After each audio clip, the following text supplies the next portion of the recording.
আমাদের ভাই হাদি হত্যা হয়েছে, এটার এখনো বিচার হয় নাই। আমরা কি এটা ভুইলা যাব?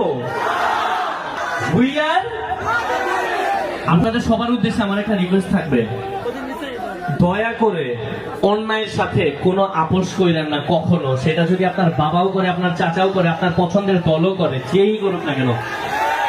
মানে আমরা যারা ইয়াং যারা আছি, এটা আমাদের দায়িত্ব। হ্যাঁ, আমাদের যার যা মন চায় রাজনীতি যেখানে মন চায় করি অথবা না করি, অন্যায়ের সাথে আপোষ করা যাবে। আমরা কি বাংলাদেশে ভারতের আধিপত্যবাদ মাইনা নিব? আমরা কি পাকিস্তানের আধিপত্যবাদ মাইনা নিব? আমরা কি আমেরিকার আধিপত্যবাদ মাইনা নিব? আমাদের ভাই হাদি হত্যা হয়েছে, এটার এখনো বিচার হয় নাই। আমরা কি এটা ভুইলা যাব?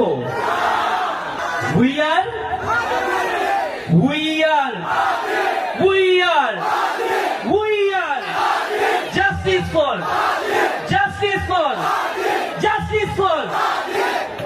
এটা মাথায় থাকে যেন আমরা ভুলবো না। এবং আমি আপনাদেরকে বলি, শুধু হাদি না, দীপুদার যে হত্যা হয়েছে, ওই বর্ডারের ফেলানি হত্যা থেকে শুরু করে, নুসরাত থেকে শুরু করে, এই যে পিচ্ছি বাচ্চাটা কয়েকদিন আগে মারা গেল থেকে শুরু করে, যারা হত্যা হইতেছে প্রত্যেকটা হত্যার বিচার হইতে হবে।